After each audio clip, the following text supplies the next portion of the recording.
공포 라디오 이웃집 봉씨의 기묘한 이야기. 을 던져 왜군을 물리친 조선의 병사. 오늘의 이야기는 바늘을 던져 왜군을 물리친 한 남자에 대해서 이야기를 해볼까 합니다. 조선 후기의 학자인 성대중이 지은 책인 청성잡기에는 다음과 같은 기이한 이야기가 전해져 옵니다. 때는 조선에 왜군이 쳐들어온 임진왜란 무렵, 조선을 돕기 위해서 파견된 중국 명나라 장수인 마귀가 소사에서 왜군과 싸울 때의 일이었습니다. 소사는 지금의 경기도 평택시입니다. 그렇게 조선군과 명군 그리고 왜군이 서로 진을 친 상태에서 대치하고 있었는데, 한 왜군 병사가 검을 휘두르며 기세등등하게 도전해 왔습니다. 그러자 긴 창을 쥔 중국 남쪽 절강 출신의 병사가 나가 싸웠습니다. 여기서 말하는 긴 창이란 아마 낭선을 가리키는 듯합니다. 낭선은 대나무 가지에 새로 만든 가시를 붙인 무기인데, 중국에 침입한 왜구들이 휘두르는 일본들을 막기 위해 명나라 장수 척계광이 만들었습니다. 그리고 척계광이 거느린 명나라 군사들이 왜구들과 싸우는데 무척 유용하게 사용된 무기가 바로 낭선이었습니다. 실제로 조선에 파병된 명나라 군사들 중에서 척계광이 거느렸던 절강 출신의 남병도 있었으니, 저때 왜군과 대치한 명나라 병사도 낭선을 잡고 나섰겠지요. 하지만 왜군 병사의 칼솜씨가 명나라 병사의 낭선을 다루는 기술보다 더 뛰어났던지 명나라 병사는 얼마 못 가 왜군의 검에 찔려 쓰러졌습니다. 이 모습을 지켜본 마귀의 아들 4명이 연이어 나가 싸웠으나 모두 죽고 말았습니다. 당당하게 검을 잡은 왜병이 더욱 앞으로 다가오자 조선군과 명군은 모두 두려움에 떨었습니다. 이를 보다 못한 마귀가 군중에 후한 상검을 내걸고 대적할 자를 모집하였으나 아무도 나서는 자가 없었습니다. 이때 무명옷을 입은 조선 병사가 소매를 걷어붙이고 나와서 마귀에게 인사를 하고는 맨손으로 그 왜병을 잡겠다고 자원하였습니다.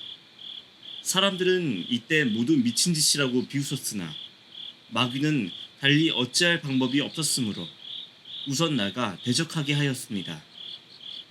그리고 그 무명옷 병사가 나가서는 양손에 아무런 병기도 없이 검에 맞서 맨손으로 춤을 추기만 하니 왜병도 대수롭지 않게 여겨서 휘두르던 검을 멈추고는 크게 비웃었습니다.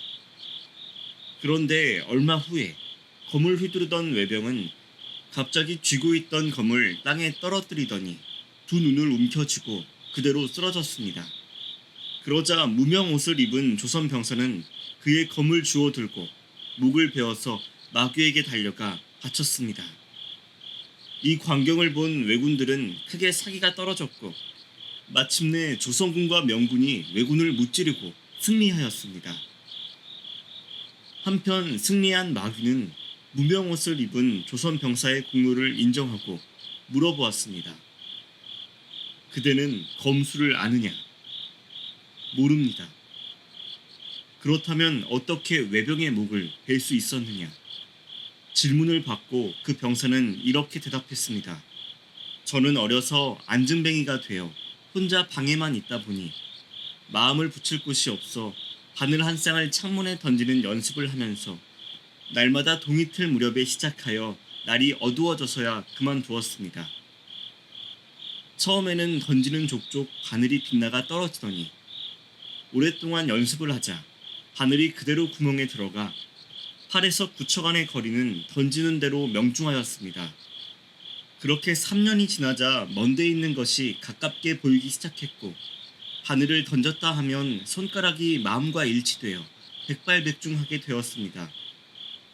이리하여 기술이 완성되었으나 써먹을 데가 없었는데, 전쟁이 일어나면서 마침 저의 안진뱅이 다리도 펴져 오늘에야 적에게 쓸 수 있었던 것입니다.